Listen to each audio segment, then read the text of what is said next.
Hello and welcome back to another episode of You Want to Do What? Today I've got Eugenio Cibruscola on, and he is an IoT Analytics product manager, as well as a mentor and a writer, amongst other things. Hello, how are we? Hello, Daniel. Thanks so much for inviting me. Doing quite well for being the start of the new year. Yeah, well, it's been a bit of a long Christmas period. It's been sort of one of those, not sure what kind of day of the week it is at the moment, are you?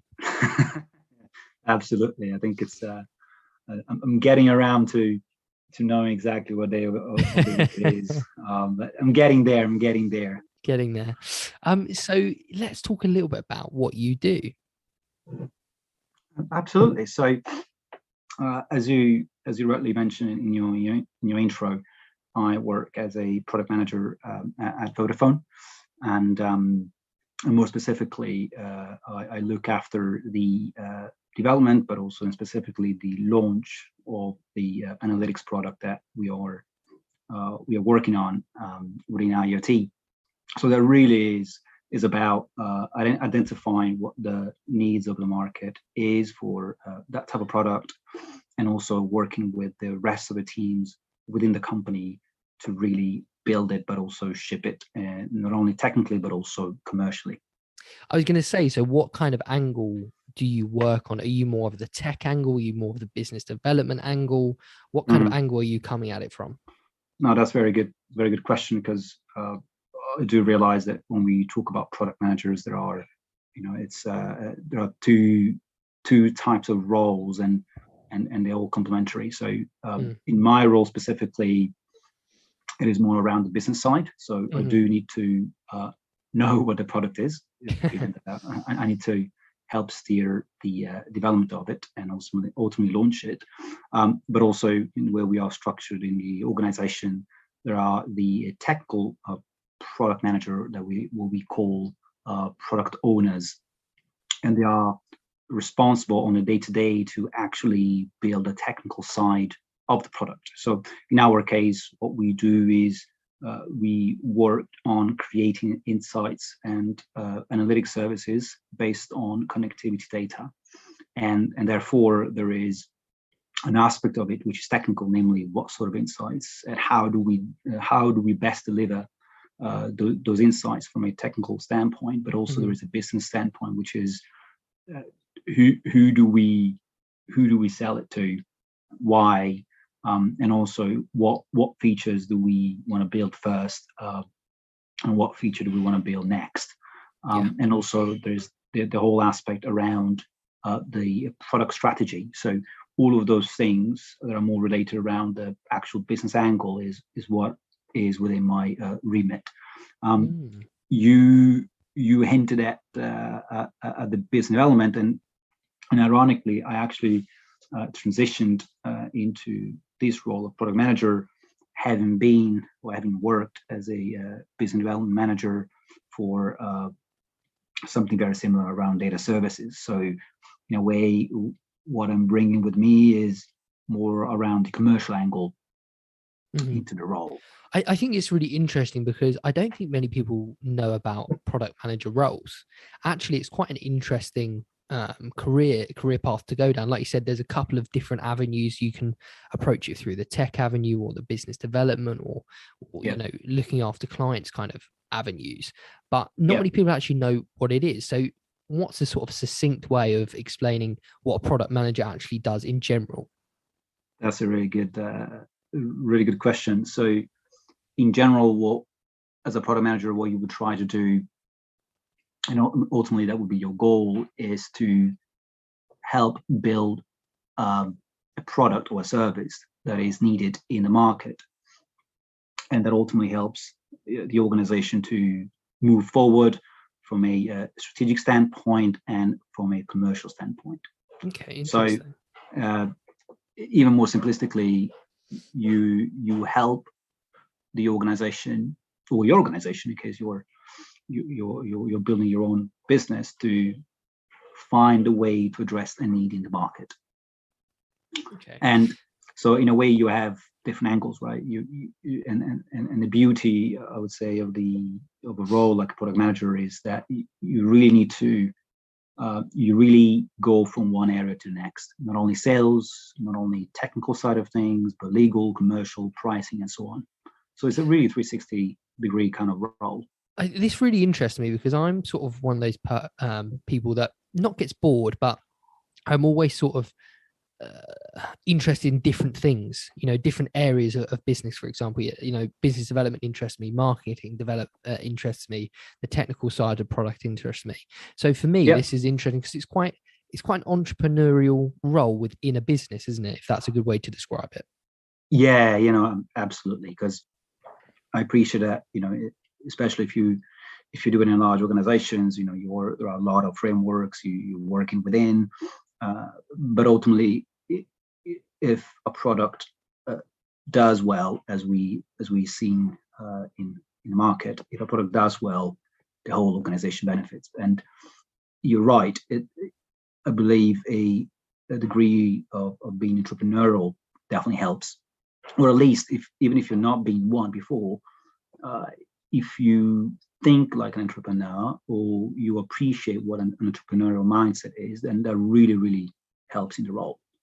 Because ultimately it's all about building, testing, changing, depending on how the product does in the market.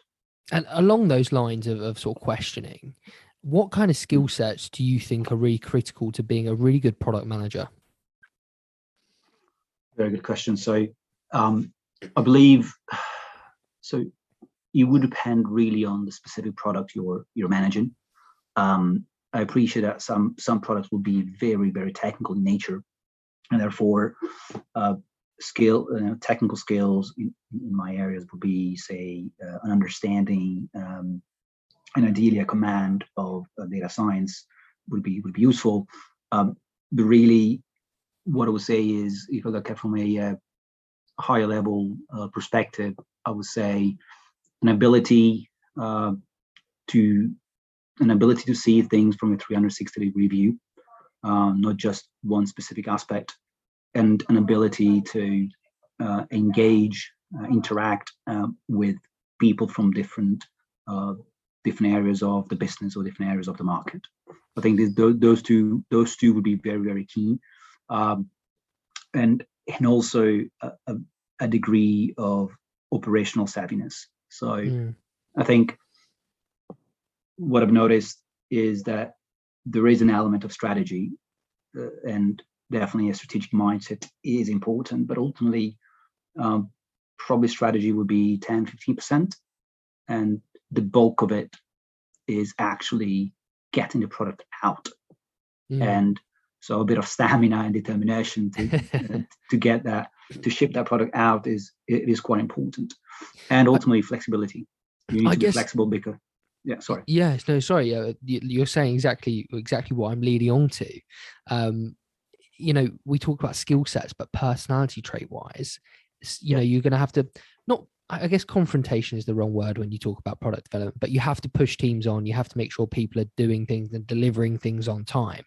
So what kind of personality traits do you need to be able to help people move along what they need to get done so you hit your timelines?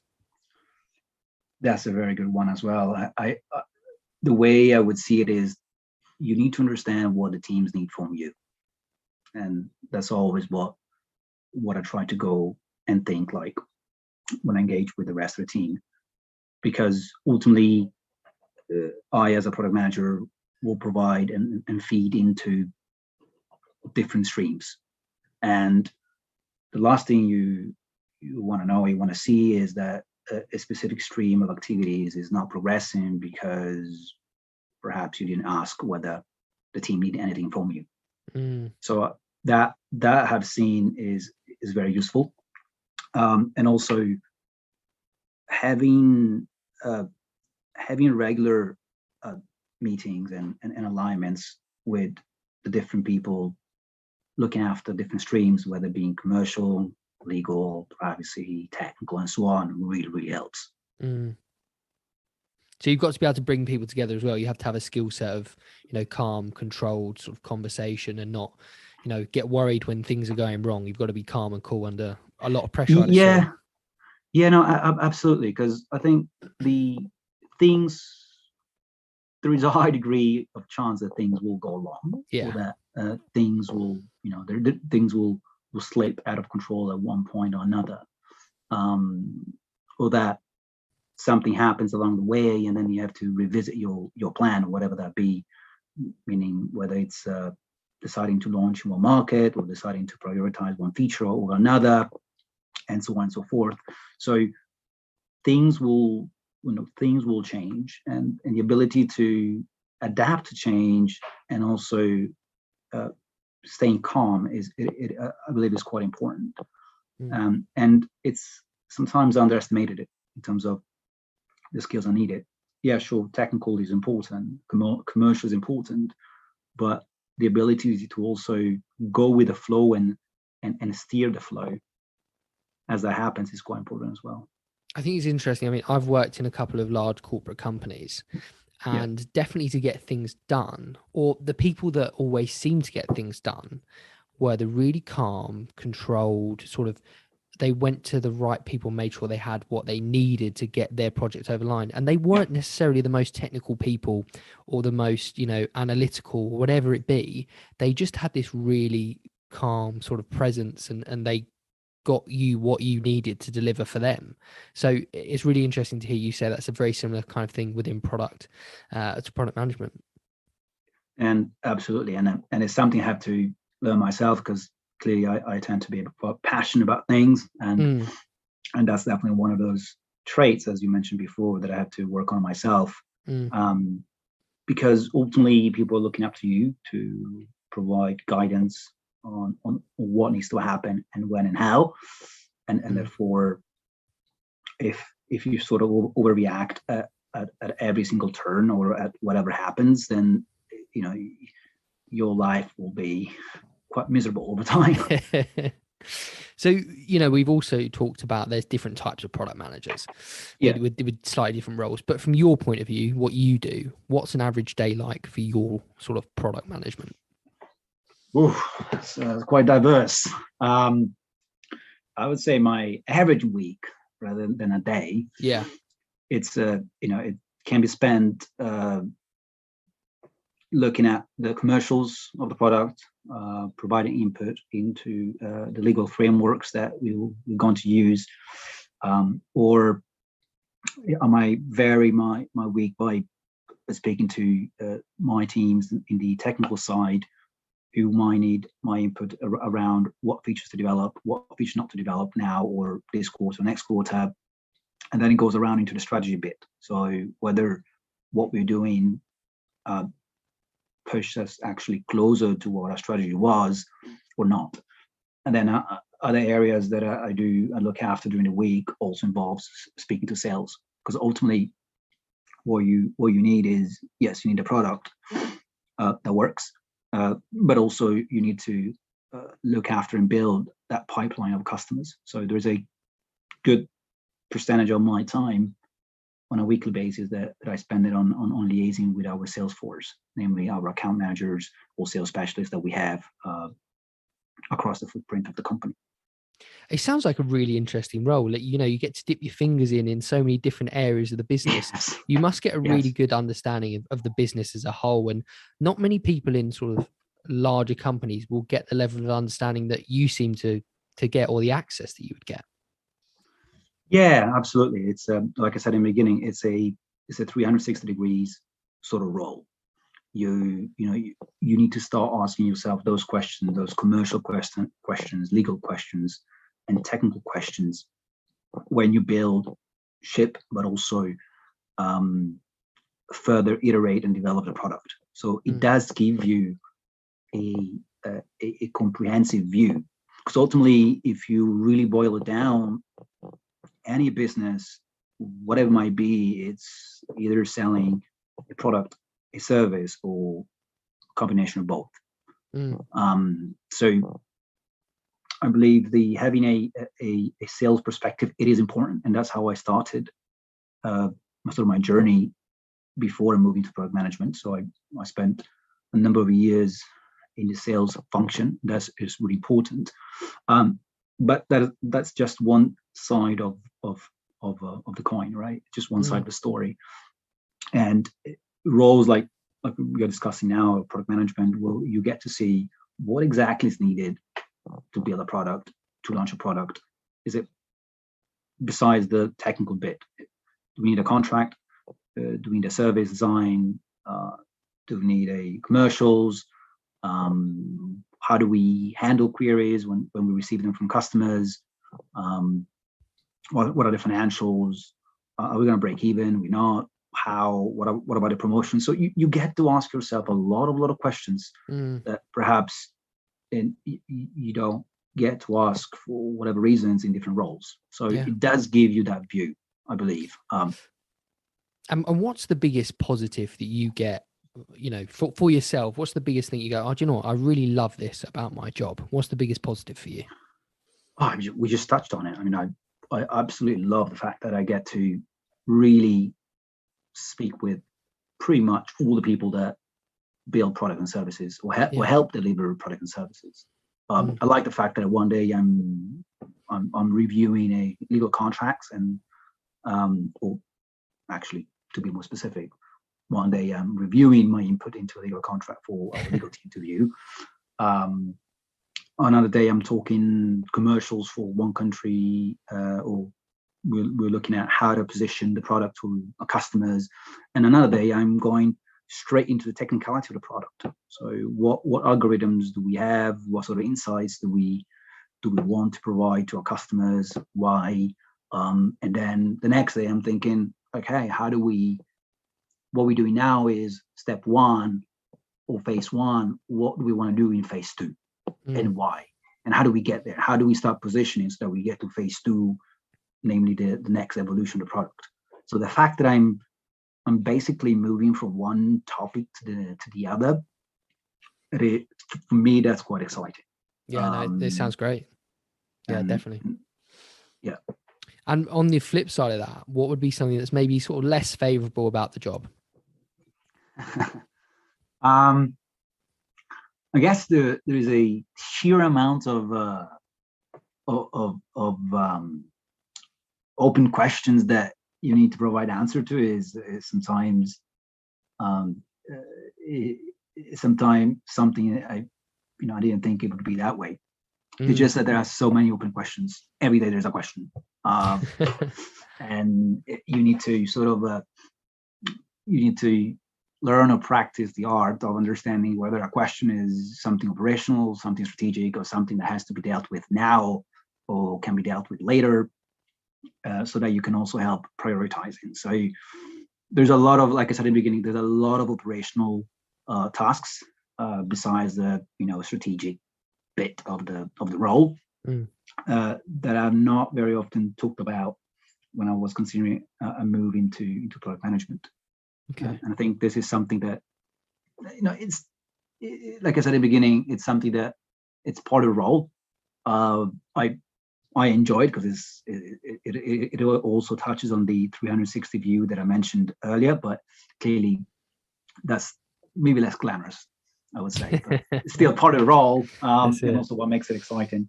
I think what I want to say is that this is not my first role. I've been in other roles before, and there is always a degree of operational tasks in any role whatsoever.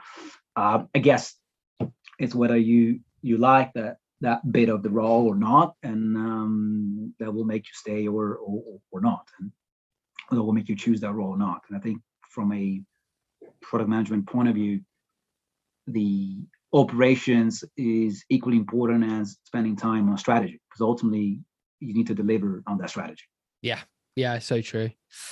If somebody's listening to this and they're thinking, do you know what, I'd actually really like to be a product manager, what are some things they can do, some steps they could take, or some skills that they could build? You started off, you mentioned you came from a business development and sales kind of point of view. If anyone's listening, what should they be doing or going into to make themselves stand out for a product management role? Wow.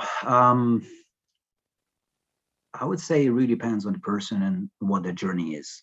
I can tell you how I did it. And, that sounds great.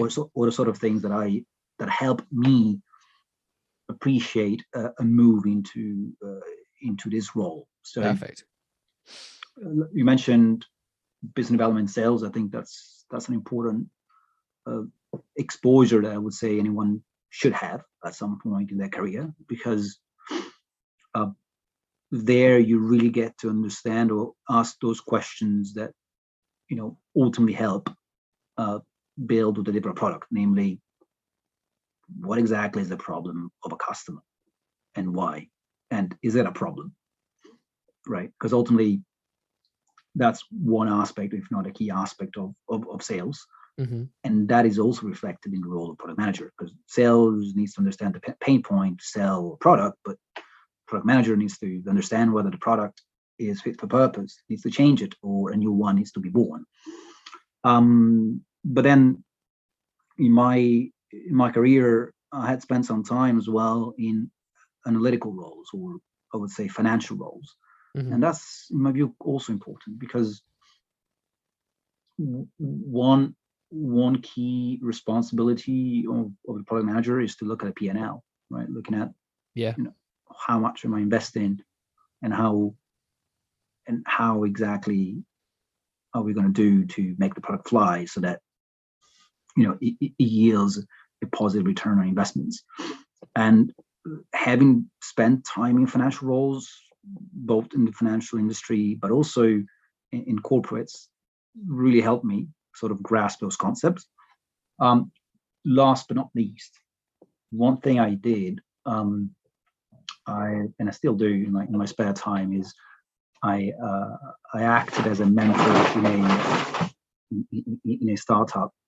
So actually, I acted as a mentor in an incubator in Italy, and therefore I was acting as a mentor to a startup. Wow, and that for me was quite helpful, because you go through all the phases that a product manager needs to go through. Yeah. Right. Namely, you have an idea, or you have a business idea, you want to validate it, what you're trying to do, what do you need to validate, how you validate, and so on and so forth. And clearly, while in a startup, you can't do everything at once, and in a large corp, you have supporting functions. Mm. That gives you, in my view, a mindset that is quite useful. And for me, it was quite useful, because it was complementing the sort of work that I was doing earlier in sales. Mm. And so, yeah, I mean, what I would suggest is, if you're working in corporate, but even if you're not working corporate and you have extra time, I would definitely recommend being a mentor to an incubator or an accelerator, and working with very early stage startups, organizations, or soon to be organizations, if you will, because they will go through the same cycle, or very similar, that a product manager will go through, with the difference that you don't necessarily have all the supporting functions that you would have in a big organization. That definitely helps. So for me, when I was considering, and then I moved into product management, I really I was able to get all these pieces together, namely my experience in finance and in financial roles, my experience in sales / business development, with also the time that I was spending, outside of work, to coach people who wanted to validate their ideas. So you go through the same frameworks.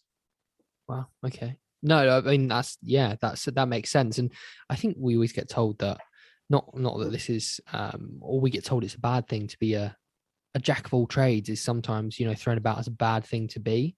But more and more, and the more people we speak to on here, especially in the worlds of startups and in younger companies, having an understanding of lots of different skill sets, not necessarily being a master in them, but having an understanding is of massive benefit to the company and to yourself.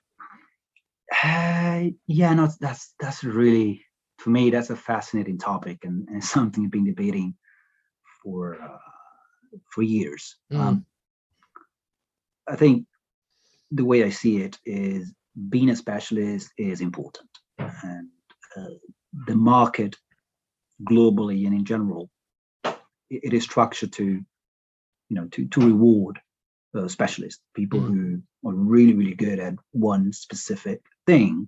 And that's what I call specialists. And jack of all trades, as we often refer to people who choose to do multiple roles, it's pros and cons. Clearly, the pros is that from a management perspective, you get to see multiple areas. So you train your mind and you build skill set in multiple areas, and I think that's very important.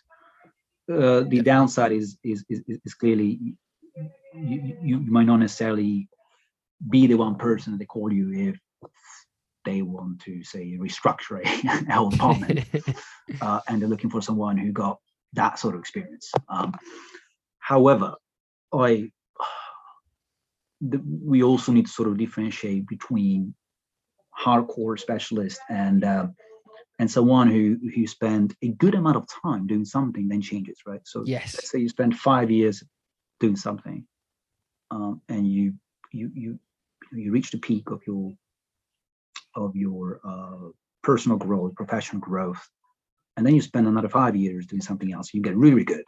Yeah, I think that's, to me, the way I see it, is a value add. It is a value add if you're looking to, you're looking at managerial position, so general management position in organization. But also it is a value add if you're looking to, the way I see it, to build a business, right? Because you will have seen multiple areas. You got a direct experience in those areas, so you can kind of get a gist of how things work. But then again, even if you build your own business, you will probably rely on a specialist. So that's the way that's the way it happens. It's very true. And also, I still want to touch on your work you do with the Prince's Trust as well. Tell us a little bit about that and how you got involved and what you're doing there, because I think it's a great organization. It is an amazing organization, and I've got to say, I'm privileged to be able to work with them, or actually collaborate with them. So the way I joined them as a volunteer, really the motivating factor was I wanted to share my experiences, and I realized that I was doing mentoring, sort of one-offs mentoring with young professionals, and it did feel and it seemed like it was helping them, and I thought, well, what else can I do, or where else can I offer my can I share my experience, my insights, so that it adds a positive impact somewhere in the world. And then I was browsing the different opportunities within my company to build coaching skills, and I saw the ad of the Prince's Trust, although it wasn't classified as Prince's Trust.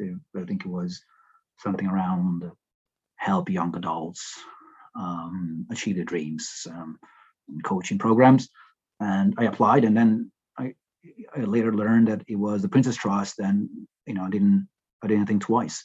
Yeah. So the Prince's Trust has a number of programs, and the purpose of these programs is to help young adults who didn't necessarily have a traditional path, or they had a background that they may have struggled in life, and to really put them in contact with people who could help them with sharing knowledge, guiding them in their choices, especially when they are young adults and they need to choose which career to go to, which job, and but also helping young adults who had business ideas, but didn't necessarily have the training or to execute on those ideas, and or they didn't have the skills. And no, I think a fantastic organization. Like you say, especially helping young people who want to start businesses or whatever they want to do. It's a very cool thing for you to be involved with, I think. Yeah, absolutely. And like I said in the beginning, I believe it is a privilege for me to be able to collaborate with them. And I've so far mentored a number of young adults over the last year. And I've renewed my commitment because it is very powerful. When you see by sharing something that you think it's obvious because you see every day, right? You see every day in your line of work, but actually it makes a massive difference to someone else. Is for me was an eye opening, and